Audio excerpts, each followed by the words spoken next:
All right, so first car video. Let's get it. I'm kind of excited about this.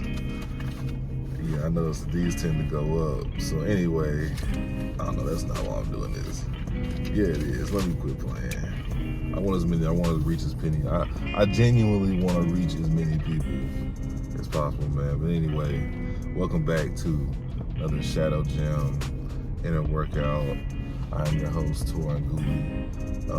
Once again, before we get started, I always like to do this because I genuinely care about you guys.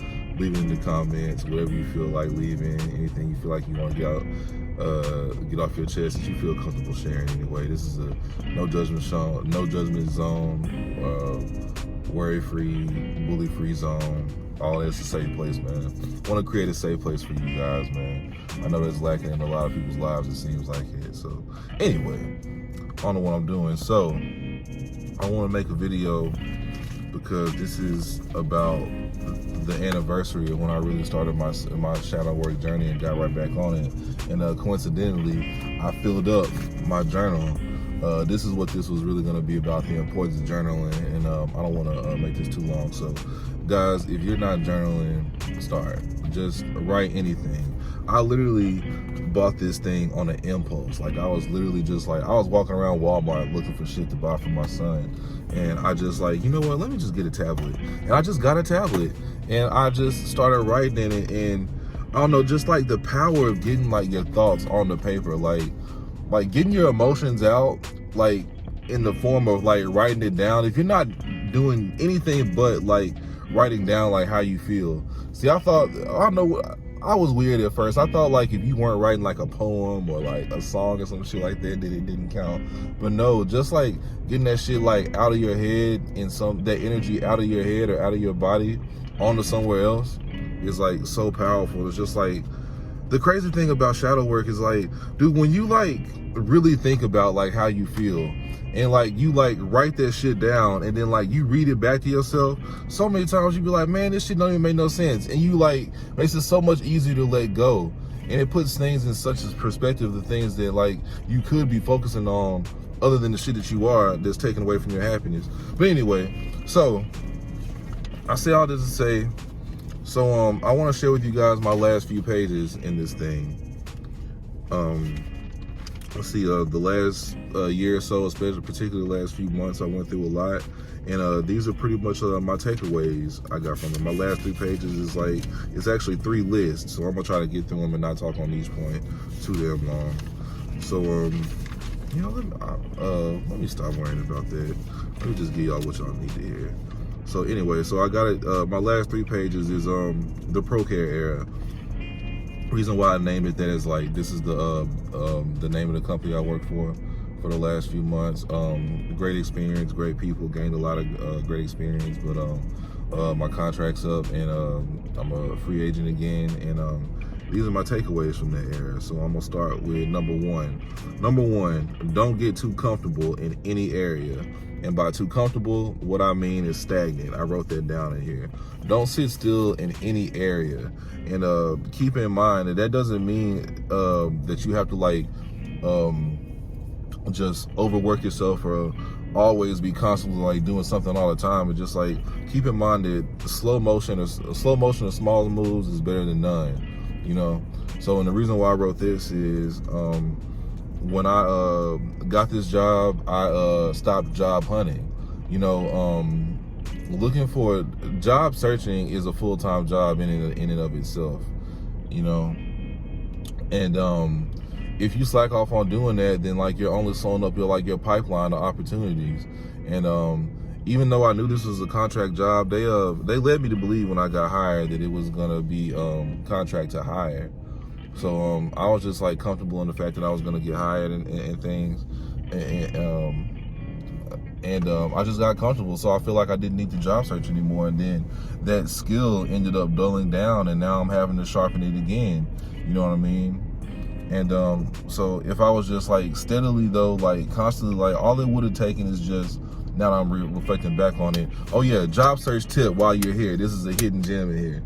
All right, look, whenever you're applying for jobs, especially work from home jobs, which I am, apply on Sunday night. Why? because the HR, the recruiter people, when they get there Monday morning, if you apply on late Sunday night, then your resume has a higher chance of being at the top of the stack when they get there, okay? Or at least closer to it, at least close as it can. So yeah, that's the tip.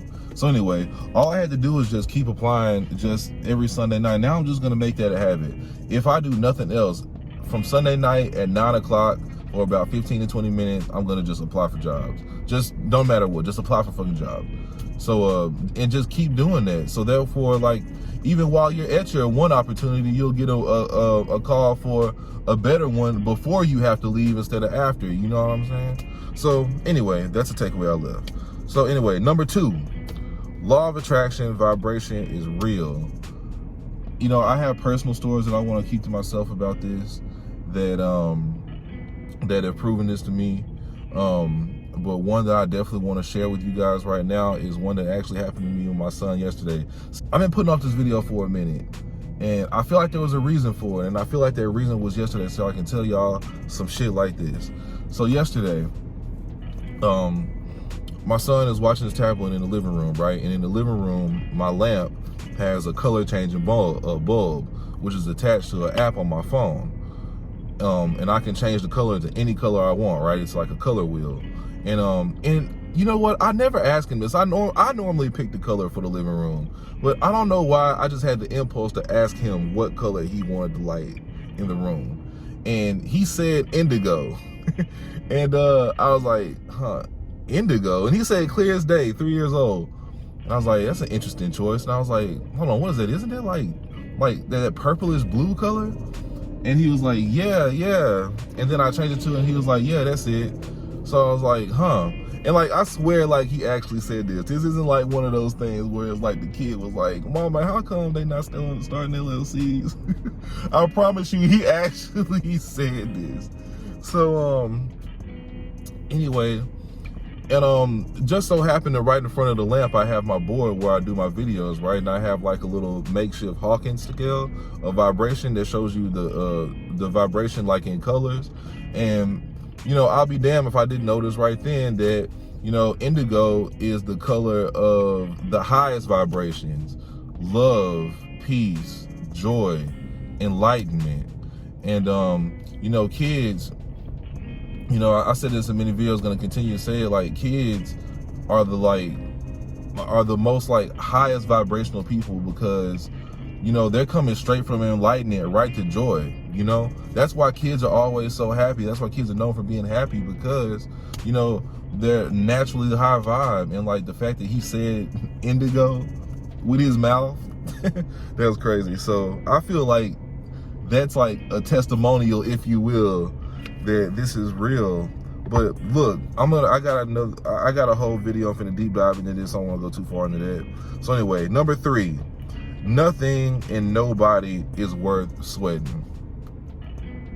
No thing and nobody is worth sweating.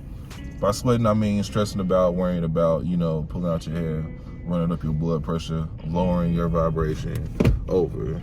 Okay, it's just like, just once you get comfortable in the fact that you know that things are going to work out for you anyway, what is the point of you stressing out about it now? You know, you're not doing anything but making things any harder for yourself. You're not gonna get any extra money, or no one's gonna give you an extra pat on the back for making it through the stress that you're putting yourself through. You know, it's like, this is coming to something I'm gonna say later in this, but it's attached to like this feeling that we have to earn anything good that comes to us, and that's some shit we gotta let go. So anyway, last thing on this, number 4, you're meant for so much more. And see if I can read that. I put that in all caps, because like, one thing I did for sure keep reminding myself of during this time is that I'm still worth way more than what these people are paying me. My time is worth way more than what I'm doing here ultimately. And I'm saying I'm not ungrateful for the opportunity. That opportunity is going to lead me to some more opportunities. I'm glad for the connections that I made there. But at the same time, it's like, look, we're eternal. I'm eternal. Everybody I worked with there is eternal. Everyone who's listening to this, we are eternal. You know what I'm saying? Like, we're just meant for so much more. Like, it doesn't stop. It's infinite. We're constantly expanding. You know? So anyway, next on to the next page. So, things I want. This is an exercise that I learned from my auntie, as I call her, Auntie Abraham Hicks. She says, write down a few things you want, simple things. And I do this like once a month or something like that. So anyway, I got 4 things right here. First thing I want, freedom of time and from stress. I asked for that and I got it. You know, I got the freedom of time. Now the only thing that's stressing me out is I realize it's like myself, you know what I'm saying? It depends on I know I have a support system. I know I have resources. I know I have skills and marketability. I know that, you know, despite what my surroundings are right now, that my purpose is greater and what's for me is greater. And this is where the faith comes in. I mean, like, it's hard to have like that blind faith, and like this is where meditating comes in, and I'll get to that later. But anyway, next thing on the list, a relationship with my best friend / lover. Lovers and friends, that type of relationship is what I'm looking for. So, you know, I realize there's things that I'm gonna have to, there's some actions that I'm gonna have to put in to like put myself in a position to attract this into my life. But as far as like feeling like I have to prove myself to people, I'm done with it, man. Look, the motherfucker either like you or they don't. They want to fuck with you or they don't. They want to talk to you or they don't. And you can't make them. That's the whole point of this, to find somebody that you don't have to make want to fuck with you. And this whole time, it's like we've been taught the opposite. It's like, especially like us men, when we grow up, we have like that hunter attitude. Like, we have to go out and do and like action our way into getting what we want, and we try to apply that to love and relationships, and it just don't work out, you know. And you know what I mean. And I think I know that person. But yeah. So I'm learning to just allow this to happen, you know, because again, I say again because I keep on saying this to myself. But every relationship that I've actually gotten in, like, I didn't do anything to start those. Those situations fell on my lap. You know, both of them. I've only been in 2. So anyway, moving on. To create passionately and express myself unapologetically. Essentially not give a fuck what other people think and do what I want to do. You know, this is like the advice of pretty much everybody that anybody looks up to in any sort of way. You know, it's so cliche at this point. It's so overheard, and people make every excuse not to do it when the people who've done it are telling you how to do it. Did that come out right? I don't know. Y'all know what I'm saying. But, you know, I've made this like a theme of my life to not care what other people think. That's like my next like thing that I'm learning to do. My first thing I had to learn to do was forgive myself and end negative talking. Now I'm dedicating myself to end negative talking to myself, I mean. And my next thing I'm doing is to end my care of what other people's think of me. This has been like the bane of my existence my entire life. And I feel like once I overcome this hurdle, once I break through this, then it's over with. Or it's the beginning for me. I don't know why I wrote this. Number 4 is a huge Cuban link gold chain flooded with emeralds. You know what?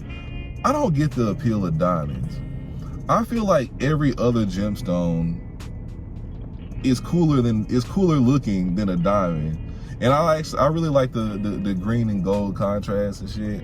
So yeah, that's what I'm finna do. As soon as I like get on with this YouTube shit, yeah, it's coming. The fat Cuban link with the emeralds in it. To let y'all know, like, even though I'm spiritual and shit, I'm still getting money. That's a vain one, but I'm just having fun with it at this point. This is the thing. Learn how to have fun with this shit, man. That's the only piece of real, like, gaudy jewelry I want. I want that. That's coming up.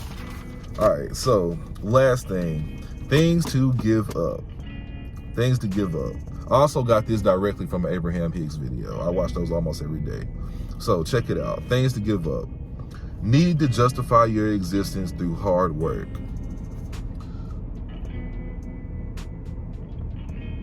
you know, I had like so much ready on this because I'm very passionate about this particular area of shadow work. It all goes back to, you know, our childhood and how we're raised in our particular society. Like people make it seem like if you pull yourself up by your bootstraps and like work hard and get it off the sweat of your brow, then like that's how you like manifest like things that you want to manifest in your life, when the action is just like one small part of it, and people make it seem like it's the whole of it. And that's where people fuck up, because there's not enough action that you can do to make up for your lack of vibration.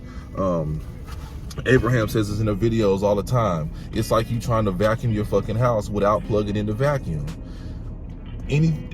The action that actually turns out into like whatever you want to manifest for you, that's inspired action, not hard work, not something you gotta grunt for, not something you gotta force yourself into doing, not something that feels bad while you're doing it. Like, fuck all that. Like, dog, like we not here to do that. Like, do you see like anything in nature like seem like it's fucking struggling? We're the only ones that we're putting ourselves through it mentally until we learn how to not. You know what I'm saying? And the craziest thing is like we really have to unlearn how to not, because we knew how to as kids. Back to that story I was saying about my son, you know, we're our highest vibrations when we're kids, and as we grow up, we pick up bullshit that lowers our vibration. And you know, and this is one of them, particularly for men. Like, you don't have anything to prove. You don't have anything to earn. It's yours. Everything you want, you deserve it. It's yours. You're worthy of it now. Okay? So, whole nother video coming on about that. So next thing, to give up. Concerned about how anybody else views you. And then I wrote down here, because they don't have time to focus on you long enough to see the real picture anyway. And like, that was a very powerful statement, because like, look, dude, everybody, no matter how much of like a giver they think they are, they claim they are, like everyone's like, at the end of the day, like for themselves. And that's okay, because that's how it should be. Because if you're not for yourself, you can't do anything for anybody else. You know what I'm saying? But like, everyone's seeing everything. That means everybody's seeing things through their own perspective. You know, they're looking through their lives lens at whatever you got going on. I mean, they can never understand what it comes out, what's going on in your life from your lens. They ain't got your lens. You ain't got theirs. You know what I'm saying? So the best thing that we can do is have empathy for each other, and recognize that, look, the people that make us feel good, those are the ones that we need to be around, period. You know? So anyway, okay, next thing is attention to outcome. This is the hardest thing for me, because, you know, it's what I've been taught to pay attention to my entire life. You know what I'm saying? The money, the car, like the shit to show off on Instagram, like the outcome of what I want to get, other than the why I want to get it. You know what I'm saying? And when I realized what my why really is, it made me realize like how so much that I wanted is irrelevant, because what I really want, I already have. Love, people who love me, support systems, like peace in my life. You know, it was crazy. Like, my son said he wanted me to turn the light to indigo, the color of love and peace. That means he feels safe when he's with me. He's genuinely happy when he's with me.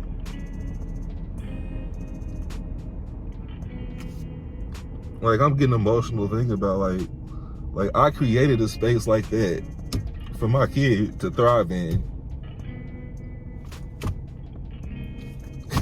What more do I want? What more can I ask for? So anyway, sorry, let me put myself together. But anyway, so last thing, I got one more thing. Okay, 4. Things to give up: energy and attention to business that isn't yours. I'm gonna leave this video with: mind the business that pays you. Okay, this is like I'm gonna leave you with a practical tip. Mind the business that pays you. And what I mean by that is, if it isn't benefiting your pockets or your direct happiness, then don't give your attention to it. For me, I'm referring particularly to social media, because every time I like X that shit out my life, like it just gets better. Like I've only been off of socials for like a week, and like I'm already here with it. You know what I'm saying? And but I went through some shit to get here though. Like last week was rough. Last week was rough for me.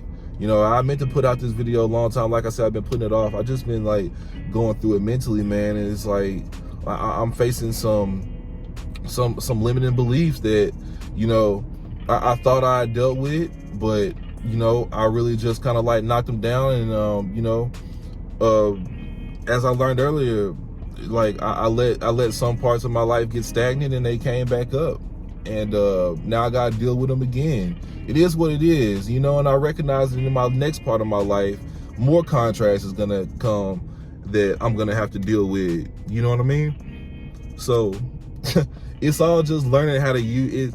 Positive is learning how to think positive, and positive thinking is not the absence of negative thoughts.